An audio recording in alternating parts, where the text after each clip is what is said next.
summary of the last 9 months. 9 months have already elapsed from the commencement of my journal, and I fear that amidst the heterogeneous matters that succeed without order in it, I may have often lost sight of my principle, my only object, that which concerns Napoleon, and may serve to characterize him. It is to make up for this, where necessary, that I here attempt a summary in a few words, a summary which I propose, moreover, on the same account, to repeat in future at intervals of 3 months. On quitting France, we remained for a month at the disposal of the brutal and ferocious English ministry. Then our passage to St. Helena occupied 3 months. On our landing, we occupied Briars nearly 2 months. Lastly, we've been 3 months at Longwood. Now, these 9 months would have formed 4 very distinct epochs, with one who had taken the pains to observe Napoleon. All the time of our stay at Plymouth, Napoleon remained thoughtful and merely passive, exerting no power but that of patience. His misfortunes were so great and so incapable of remedy that he suffered events to take their course with a stoical indifference. During the whole of our passage, he constantly possessed a perfect equanimity, and above all, the most complete indifference. He expressed no wish, showed no disappointment. It is true the greatest respect was paid to him. He received it without perceiving it. He spoke little, and the subject was always foreign to himself. Anyone who, coming suddenly on board, had witnessed his conversation would undoubtedly have been far from guessing with whom they were in company. It was not the emperor. I cannot better picture him in this circumstance than by comparing him to those passengers of high distinction who are conveyed with great respect to their destination. Our abode at Briars presented another shade of difference. Napoleon, left almost entirely to himself, receiving nobody, constantly employed, seeming to forget events and men, enjoyed apparently the calm and the peace of a profound solitude, either from abstraction or contempt, not condescending to notice the inconveniences or privations with which he was surrounded. If he now and then dropped an expression relative to them, it was only when roused by the importunity of some Englishman or excited by the recital of the outrages his attendants suffered. His whole day was occupied in dictation, the rest of the time dedicated to the relaxation of familiar conversation. He never mentioned the affairs of Europe, spoke rarely of the empire, very little of the consulate, but much of his situation as general in Italy, still more and almost constantly of the minutest details of his childhood and his early youth. The latter subjects especially seemed at this time to have peculiar charm with him. One would have said that they afforded him a perfect oblivion. They excited him even to gaiety. It was almost exclusively with these objects that he employed the many hours of his nightly walks by moonlight. Finally, our establishment at Longwood was a fourth and last change. Our situation thereto had been but short and transitory. This was fixed and threatened to be lasting. There in reality were to commence our exile and our new destinies. History will take them up there. There, the eyes of the world were to be directed to consider us. The emperor, seeming to make this calculation, regulates all about him and takes the attitude of dignity oppressed by power. He traces around him a moral boundary behind which he defends himself inch by inch against indignity and insult. He no longer gives way on any point with his persecutors. He shows himself sensibly jealous in respect to forms and hostile to all encroachment.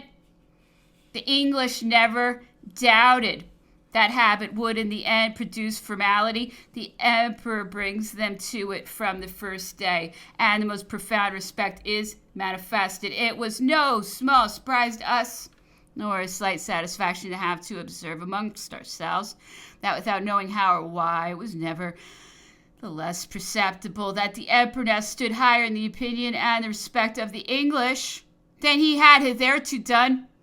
We could even perceive that this sentiment was every day increasing. With us, the emperor resumed entirely in his conversations the examination of the affairs of Europe. He analyzed the projects and the conduct of the sovereigns. He compared them with his own, weighed, decided, spoke of his reign, of his deeds. In a word, we once more found the emperor and all Napoleon. Not that he had ever ceased to be so for an instant, as regarded our devotion and our attentions, nor that we on our side had anything to endure from him in any respect. Never did we experience a more even temper, a more constant kindness, a more unaltered affection. It was, in fact, among us, as in the midst of his family, that he concerted his attacks upon the common enemy. And those which appeared the most vigorous and seemed to be dictated by anger were, however, almost always accompanied with some laughter or pleasantry. The emperor's health during the 6 months preceding our establishment at Longwood did not seem to undergo any change, notwithstanding his regimen was so completely altered. His hours as food were no longer the same. His habits were completely deranged.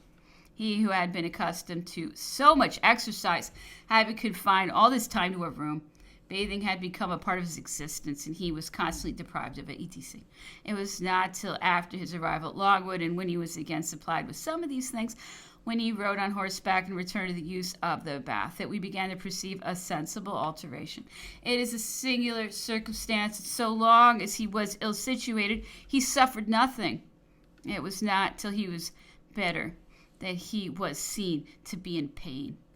May it not be that in the moral, as in the physical system, there is often a long interval between the causes and their effects? April 1st through 2nd. All that is in any way connected with the Emperor Napoleon must be worthy of observation and will be held valuable by thousands. With this conviction, I shall proceed minutely to describe his apartment, its furniture, the details of his toilet, etc. And in course of time, may not his son one day take pleasure in reproducing these details, picturing to himself the appearance of distant objects and seizing fleeting shadows, which to him will perhaps supply the place of reality?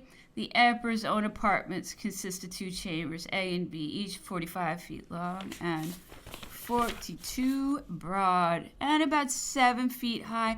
A very indifferent carpet covers the floor, and pieces of nankin instead of paper line the walls of both rooms. The bedchamber A contains the little camp bed A, in which the emperor sleeps, and the couch B, on which he reclines the greater part of the day. This couch is covered with books, which seem to dispute with the emperor the right of possession to it.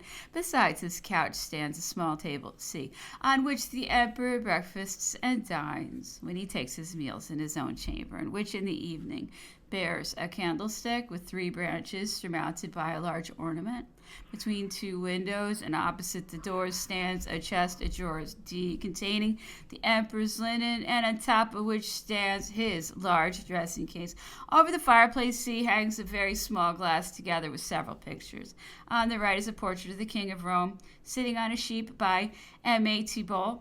And on the left hangs, as appended to it, another portrait of the young prince, sitting on a cushion and putting on a slipper. This picture is also the protection of Thibault.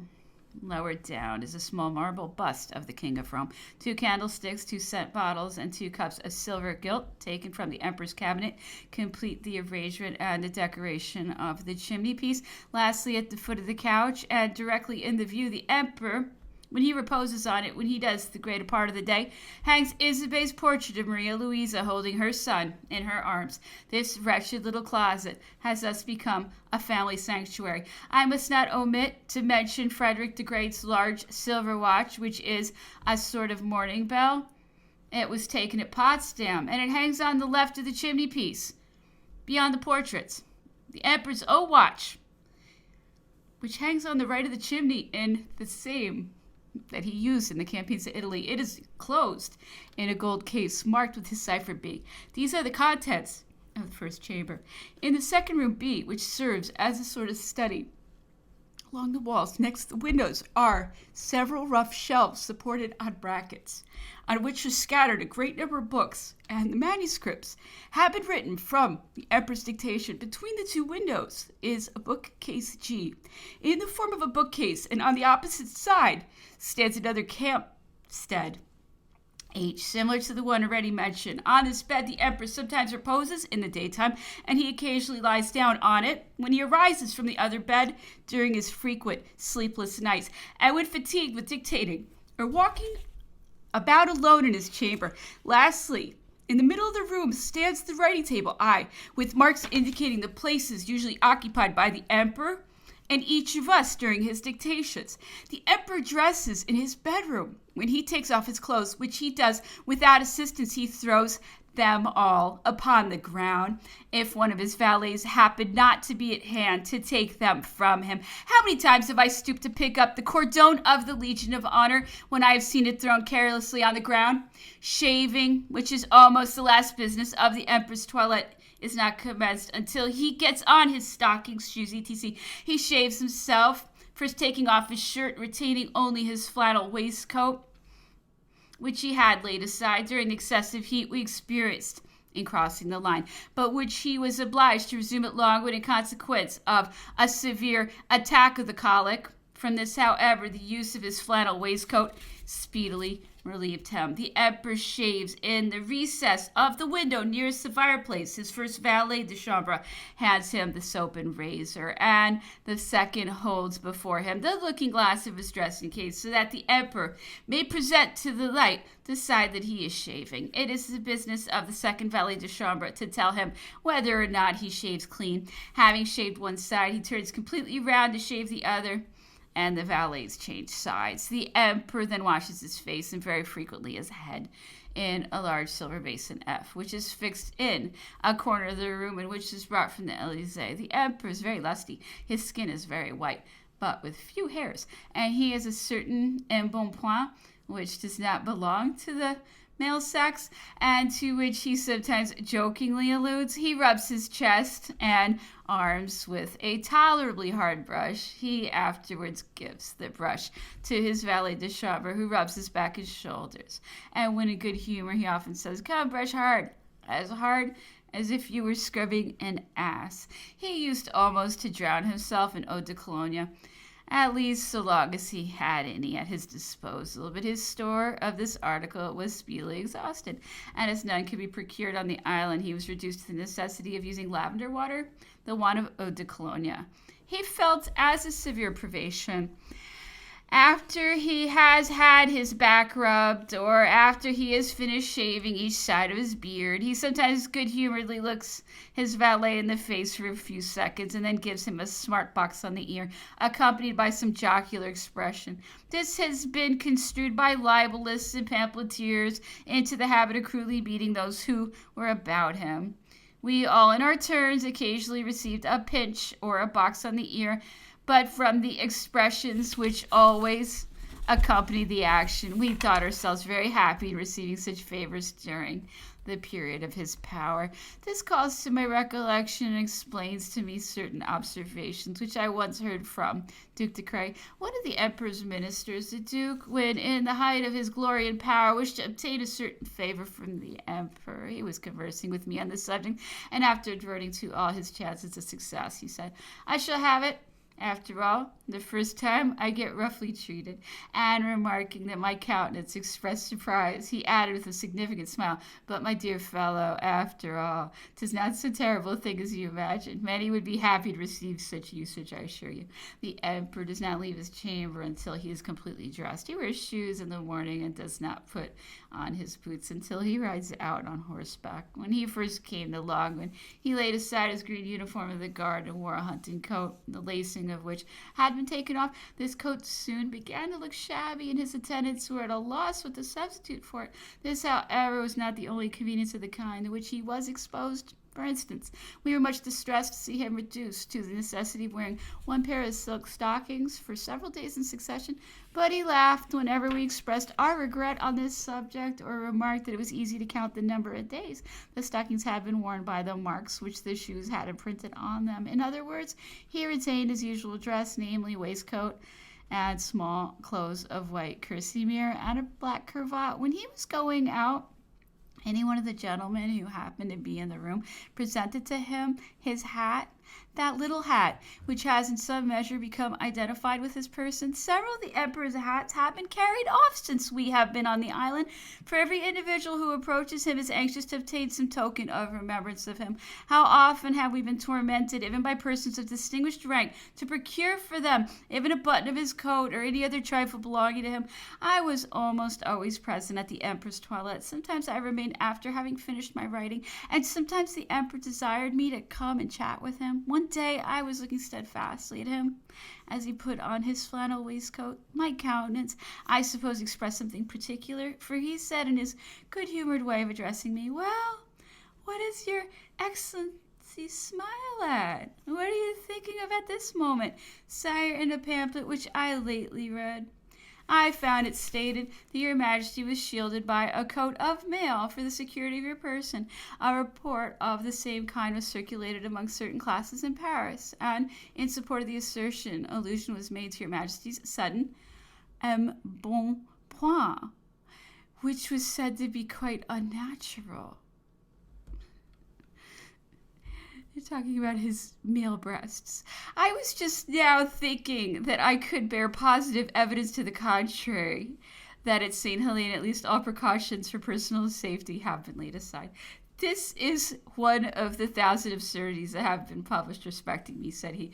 But this story you just mentioned is the more ridiculous, since every individual about me well knows how careless I am in regard to self-preservation, accustomed from the age of 18 to lie exposed to the cannonball, and knowing the inutility of precautions, I abandoned myself to my fate. When I came to the head of affairs, I might still have fancied myself surrounded by the danger of the field of battle. I might have regarded the conspiracies that were formed against me as so many bombshells, but I followed my old course.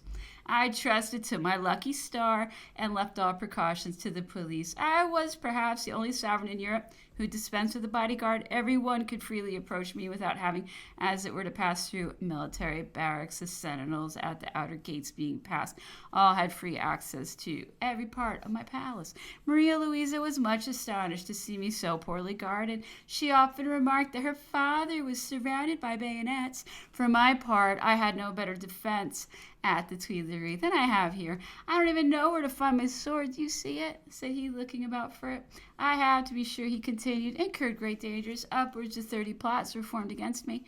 These have been proved by authentic testimony, without mentioning many that never came to light. Some sovereigns invent conspiracies against themselves. For my part, I made it a rule to carefully conceal them whenever I could.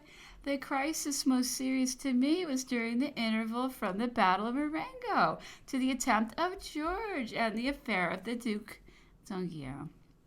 Napoleon related that about a week before the arrest of George, a petition had been delivered into his own hands on the parade by one of the most determined of the conspirators. Others insinuated themselves among the household at St. Cloud or Malmaison. Finally, George himself seemed to have been so near his person as to be in the same apartment with him. Independently of good fortune, the emperor attributes his safety in a great measure to certain circumstances which were peculiar to himself.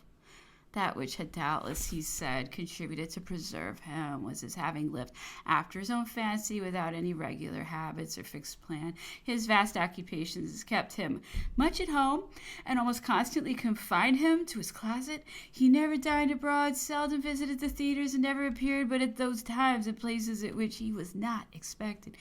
As we were descending to the garden after the emperor had finished dressing, he observed me that the two designs in his life which had placed him in the most imminent danger were those of Siraci, the sculptor, and the fanatic of Schönbrunn. Siraci and some of the other desperate wretches had laid a plan for assassinating the first consul. They agreed to carry their design into execution at the moment of his withdrawing from his box at the theater. Napoleon, who got intimation of the plot, nevertheless proceeded to the theater, and fearlessly passed by the conspirators who had shown themselves most eager to occupy their respective stations. They were not arrested until about the middle or near the close of the performance. Siraci said the emperor had formerly adored the first consul, but he vowed to sacrifice him when, as he pretended, he proved himself a tyrant. This artist had been loaded with favors by General Bonaparte. whose bust he had executed. And when he entered into the plot against his benefactor, he endeavored by every possible means to procure another sitting, another pretense of making an essential improvement on the bust. Fortunately, at that time, the consul had not a single moment's leisure, and thinking that want was the real cause of the urgent solicitations of the sculptor, he sent him 6,000 francs. But how he was mistaken. Strachey's real motive was to stab him at the sitting. The conspiracy was disclosed by a captain of the line who was himself an accomplice. This, said Napoleon, was a proof of the strange modifications of which the human mind is susceptible, and shows to what length the combinations of folly and stupidity can be carried. This officer regarded me with horror as first consul, though he had adored me as a general. He wished to see me driven from my post, but he rejected the idea of any attempt upon my life. He wished that I should be secured, but would not have me injured in any way, and he proposed that I should be sent back to the army to face the enemy and defend the glory of France. The rest of the conspirators laughed at these notions, but when he found that they were distributing poniards and going far beyond his intentions, he then came and disclosed the whole to the consul. As we were discoursing on the subject, someone mentioned having witnessed at the Théâtre Feydeau a circumstance which drew a part of the audience into the greatest consternation. The emperor entered the Empress Josephine's box and had scarcely taken his seat when a young man hastily jumped upon the bench immediately below the box and placed his hand on the emperor's breast. The spectators on the opposite side were filled with alarm. Fortunately, however, the young man was merely presenting a petition, which the emperor received and read with the utmost coolness. The emperor described the fanatic Schönbrunn as the son of a Protestant minister of Erfurt, who, about the time of the Battle of Wagram, had laid a plan for the assassination of Napoleon with all due parade. He had passed the sentinels at some distance from the emperor and had twice or thrice been driven back when General Rapp, in the act of pushing him aside with his hand, felt something concealed under his coat. This proved to be a knife about 1.5 feet long, pointed and sharp at both edges. I shuddered to look at it, said the emperor. It was merely rolled up in a piece of newspaper. Napoleon ordered the assassin to be brought into his closet. He called Commissar and directed him to feel the criminal's pulse. While he spoke to him, the assassin stood unmoved, confessing his intended crime, and frequently making quotations from the Bible. "What is your purpose here?" inquired the emperor. "To kill you." "What have I done to offend you? By whose authority do you constitute yourself my judge?" "I wish to put an end to the war." "And why not address yourself to the Emperor Francis?" "To him," said the assassin. "And wherefore?" "He is a mere cipher, and besides, if he were dead, another would succeed him. But when you are gone, the French will immediately retire from Germany." The emperor vainly endeavored to move him. "Do you repent?" said he. "No." "Would you again attempt the perpetration of your intended crime?" "Yes." "What if I were to pardon you?" Here, said the emperor, nature for an instant resumed her sway. The man's countenance and voice underwent a momentary change. "Even though you do," said he, "God will not forgive me." But he immediately resumed his ferocious expression. He was kept in solitary confinement without food for 24 hours. The doctor examined him once more. He was again questioned, but all was unavailing. He still remained the same man, or to speak more properly, the same ferocious brute. He was at length abandoned to his fate. The third, in the morning, the emperor dictated in the shady part of the garden. The day was delightfully clear and serene. He had been reading the account of Alexander's expedition in Roland's history and had several maps spread out before him. He complained that the narrative was destitute of taste, and without any proper plan. He observed that it afforded no just idea of the grand views of Alexander, and he expressed a wish himself to write an account of the expedition. About 5 o'clock, I joined him in the garden where he was walking, attended by all the gentlemen. As soon as he perceived me, he said, "Come, we must have your opinion on a point which we have been discussing for the last hour. On my return from Waterloo, do you think I could have dismissed the legislative body and have saved France without it?" "No," I replied. It would not have been dissolved voluntarily. You would have found it necessary to employ force, which would have excited protestations and would have been regarded as scandalous. The dissatisfaction excited in the legislative body would have spread through the whole nation. Meanwhile, the enemy would have arrived, and your majesty must have surrendered, accused by all Europe, accused by foreigners, and by Frenchmen, perhaps loaded with the universal malediction regarded merely as an adventurer carrying everything by violence. But as it was, your majesty issued pure and unsullied from the conflict, and your memory will be everlastingly cherished in the hearts of those who respect the cause of the people. Your majesty has, by your moderation, ensured to yourself the brightest character in history, while by a different line of conduct you might have incurred the risk of reprobation. You have lost your power, it is true, but you have attained the summit of your glory. Well, this is partly my own opinion, said the emperor, but after all, I am certain that the French people will do me justice. Will they not accuse me of having abandoned them? History will decide. Instead of dreading, I invoke its decree. I have often asked myself whether I have done for the French people all that they could expect of me, for that people did much for me. Will they ever know all that I suffered during the night that preceded my final decision? In that night of anguish and uncertainty, I had to choose between two great courses. The one was to endeavor to save France by violence, and the other was to yield to the general impulse. The measure which I pursued was, I think, most advisable. Friends and enemies, the good and the evil disposed, all were against me, and I stood alone. I surrendered, and my decision, being at once adopted, could not be revoked. I am not one who takes half measures, and besides, sovereignty is not to be thrown off and on like a cloak. The other course demanded extraordinary severity. It would have been necessary to arraign great criminals and to decree great punishment. Blood must have been shed, and then who can tell where we would have stopped? What scenes of horror might not have been renewed by pursuing this line of conduct?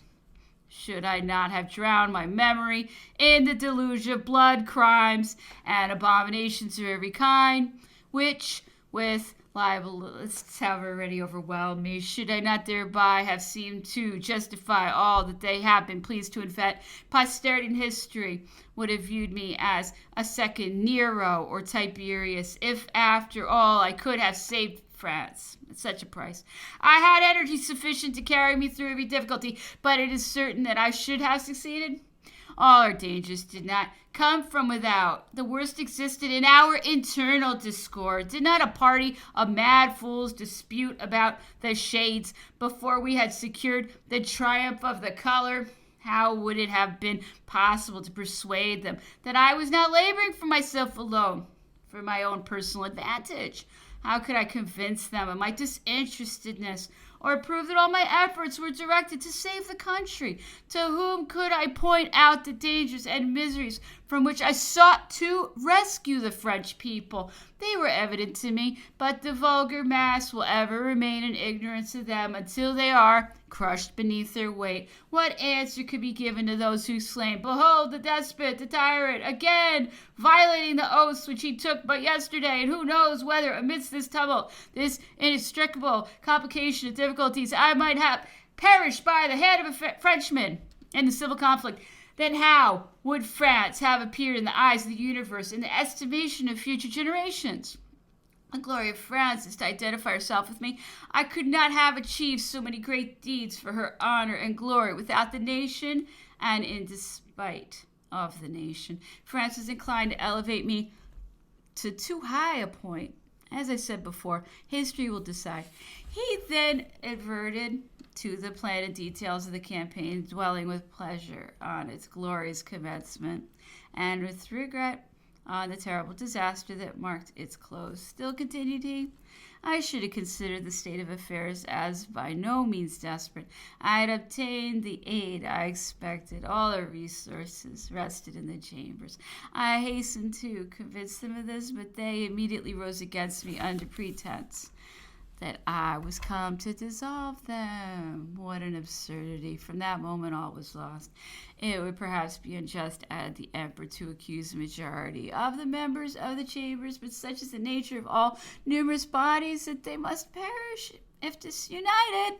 The armies You must have leaders. The chiefs of armies are appointed, but in constituted bodies.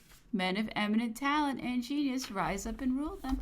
We wanted all this, and therefore, in spite of the good spirit which might have animated the majority, all were, in an instant, plunged into confusion and tumult. The legislative body had perfidy and corruption stationed at its doors, while incapacity, disorder, and perversity prevailed in its bosom, and thus France became the prey of foreigners. For a moment, I entertained the idea of resistance. I was on the point of declaring myself permanently at the Tuileries, along with my ministers and councillors of state. I had thought of rallying round me the 6,000 guards who were in Paris, augmenting them with the best disposed portion of the National Guard, who were very numerous, and the Federate troops of the Faubourgs, of adjourning the legislative body to Tours or Blois, reorganizing before the walls of Paris the wrecks of the army, and thus exerting my efforts singly as a dictator for the welfare of the country. But would the legislative body have obeyed?